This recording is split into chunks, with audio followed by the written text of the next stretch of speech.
मो तरफ आपण मानक यही नूतन वर्षर बहुत सारा शुभेच्छा और शुभकामना।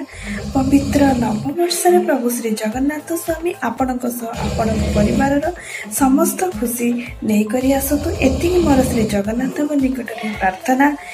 इंद्रधनर सप्तरंग आपण मानक जीवन में भरी दिंतु यही नूतन नववर्ष। हाय फ्रेंड्स, नमस्कार। मो न्यू ब्लॉग को आपण मानको वेलकम करछि। तो फ्रेंड्स, जति मो बैकग्राउंड देखि आपण माने जानि पानते मो कोन अछि त कहि देबी आपण मानको। आज होची 2021 मसियार लास्ट दिन मींस डिसेंबर 31 तारिख। तो आज रे मो डिनर रे बसछि, देखो कोन कोन सब होछि। ये तो चिनबी के अछि देव भल लागु भल लागु ना मारती मथा मुंड पर बिंदुछि किथे हो नाही मुंड पर करूछि पाद ठीक से पड़ू ना से बता जरे तो पड़ू ना ना आउ सब ठीक अछि।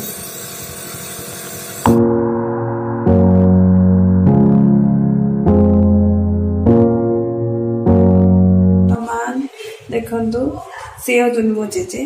तो मो जेजे आज फर्स्ट टाइम मो ब्लॉग रे आसीचंती। आउ मु एबे कोठी अछि सेटा तो आपण मन कहबी। तो ब्लॉग बहुत दिन बन ना, तो आज भाविली जेहेतु वर्षर शेष दिन तो आपण मान ब्लॉग टी माने आनिबी। तो एबे मु डिनर ही कर तो कौन अंडा चटनी आउ तरकारी भात थिला ताको खाइदेबी। A few moments later. Hi friends, नमस्कार। समस्त को वेलकम करुच्ची आपण मानक मोर ये फ्रेश ब्लॉग को। तो फ्रेंड्स, आशा करुच्ची आपण माने बहुत खुशी रे अछंती, बहुत भलरे अछंती। आज बहुत दिन पर मु आपण को पई ब्लॉग बनेछि। तो ब्लॉग बनै माने न बनैबार कारण बहुत किछि अछि, आपण मानक सो शेयर करी बोली भाबिली। तो आज होछि जेहेतु वर्षर शेष दिन, तो भाबिली एते दिन हैला तो ब्लॉग बनैनी, तो आज आपण मानक पई ब्लॉग बनैबी। काहे कि ना मु जानिबा को पाइली, मते किछि फ्रेंड्स मेसेज करथिले जो माने कि मोर ब्लॉग देखुचंती। तो से माने कहले दीदी कोन हेछि, कोन पई ब्लॉग बनाउनो। तो खास सेमानक कथा भाबिकी मु कहले नाई ताको सह किछि शेयर करिया कथा। तो किछि रिप्लाई जेहेतु कर नथिले, तो भाबली ब्लॉग रे ही सेमानक मु जणाई देबी कोन पई मु एते दिन धरि ब्लॉग बनाउ नथिली, ब्लॉग न बनैबार कारण कोन कोन रीजन थिला, कोन सब हेछि मो सह अपलोड कर नथिली रीजन कोन। तो ताही मु आपण मानक सह शेयर करबी। तो चलंतु रीजन गुडिक कोन से गुडिक आपण मानक कहबी। एही नुआ वर्ष रे मो बहुत किछि आशा रखिछि आपण मानक ठारू, जेमति कि आपण मानक ठारू मते सपोर्ट मिलिबो। आपण माने मते सपोर्ट करिवे, बहुत भल पाइबे, मते देबे। आपण को सपोर्ट हिसाब रे आपण मो चैनल को सब्सक्राइब करिवे, लाइक मध्य करिवे। जदि मो वीडियो आपण को भल लागिवो, भल लागिले आपण लाइक करिवे कि सब्सक्राइब करिवे। भल जते न लागुची तो किछि करिया दरकार नै, सेतिर मोर किछि भी प्रॉब्लम नै। आपण मानक यही माने आगामी नुआ वर्ष पाई गोटे इम्पोर्टेंट कथा कहूँ जोटा कि कहबार थिला मु कही नाही। तो आजिकल तो मु बहुत बिजी रहूची, आउ आगो मध्य बिजी रही कहीं तार कारण मत सूचना दौची। मु बिजी बहुत किसी माने बहुत रही। तो जो डेली ब्लॉग मु पकाउली आ डेली ब्लॉग पकई पारिबी नाही।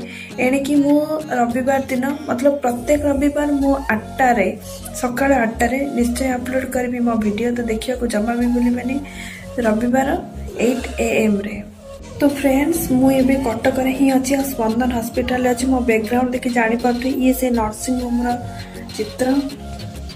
नर्सिंग होम रे तो मु लाइट बिटी भलो पडो नाही, अंधारिया अंधारिया हेछि, मो वॉइस भी स्लो। तो ए नर्सिंग होम रो मतलब ए रूम रो ही रही मु वीडियो आज आरंभ करूची। जेजे बापा को देह भल नथिबार तांको ट्रीटमेंट पई हमें ताको नै के आस्तिलु। बापा आस्तिले, सान भौणी मु आस्तिलु।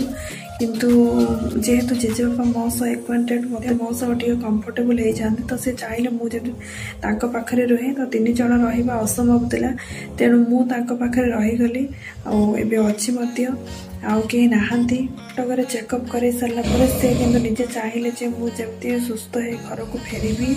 से नर्सिंग होम में रहिबा को चाहिले, तो आमे आ के मना करलु। तो ठीक अछि, से नर्सिंग होम में ट्रीटमेंट हे कि जिबे आमे भी से चाहूछु। किंतु दिन के दिन तांको देहर कंडीशन टिके वीक हैला, से पूरा नर्वस हे पड़छथि। तो आमे भाबिलु नाही से पूरा संपूर्ण सुस्थ होंतु, तापर ही से घर को जिबे। आउ ठाकुर को डाकुची जे प्रभु ताको शीघ्र भल कर दियंतु। से आपण माने भी मो पई टिके डाकंतु, जेजे को देह जति संपूर्ण भल हे जाऊ। मो तो तांको पाखरे भी रहिछि। तो सेटू ବାପାଙ୍କ ଦେହ ବି ଭଲ ନାହିଁ। ତ ସେ ଆସିଲେ ତାଙ୍କ ଉପରେ ସବୁ ଟେନସନ୍ ଯେମିତି ପଳେଇଯିବ। ତ ମୋତେ ବି ତାଙ୍କୁ ବେଶୀ ଟେନସନ୍ ଦେବାକୁ ଇଚ୍ଛା ନାହିଁ, ଆଉ ତାଙ୍କୁ ଛାଡ଼ିକି ଯିବାକୁ ବି ମୋର ଟୋଟାଲି ମନ ନାହିଁ। ତ ସେ ଆସନ୍ତୁ, ଦେଖାଯାଉ କ'ଣ ହେଉଛି, ଆମେ ମିଶିକି କିଛି ଗୋଟେ ପ୍ଲାନ୍ ବନେଇବୁ। ତ ଏମିତି ସବୁ ପ୍ରୋବ୍ଲେମ୍ ଲାଗି ରହିଛି, ପରିସ୍ଥିତି ଗୋଟେ ପରେ ଗୋଟେ ଅଲଗା ଅଲଗା ପରିସ୍ଥିତି ସୃଷ୍ଟି ହେଉଛି। ଆଉ ବ୍ଲଗ୍ ବି ବନେଇବାକୁ ଇଚ୍ଛା ହେଉନି, ମନ ହେଲେ ବି ଟୋଟାଲି କରିବାକୁ ମନ ହେଉନି। ବ୍ଲଗ୍ ନ ବନେଇବାର କାରଣ ହେଉଛି ଏହା, ସେ ଯାହା ବି ହେଉ। ବାଇ ଦ ୱେ, ଏହି ଭିଡ଼ିଓ ଅପଲୋଡ଼ ହେଇ ଆପଣ ଦେଖିଲା ବେଳକୁ ନ୍ୟୁ ଇୟର୍ ଆସିଯାଇଥିବ। ତ ଏହି ଖୁସିରେ ଆପଣମାନଙ୍କୁ ମୋ ତରଫରୁ ବହୁତ ସାରା ଶୁଭେଚ୍ଛା ଓ ଶୁଭକାମନା। ପ୍ରଭୁ ଜଗନ୍ନାଥଙ୍କ ନିକଟରେ ମୋର ଏତିକି ପ୍ରାର୍ଥନା, ପ୍ରଭୁ ସମସ୍ତଙ୍କୁ କୃପା କରନ୍ତୁ, ସମସ୍ତଙ୍କ ମନସ୍କାମନା ପୂର୍ଣ୍ଣ କରନ୍ତୁ, ସମସ୍ତଙ୍କୁ ସୁସ୍ଥ ରଖନ୍ତୁ, ସମସ୍ତଙ୍କୁ ଦୀର୍ଘାୟୁ କରନ୍ତୁ, ପ୍ରଭୁ ସମସ୍ତଙ୍କୁ ତାଙ୍କ ଘଣ୍ଟ ଘୋଡ଼ାଇ ରଖନ୍ତୁ।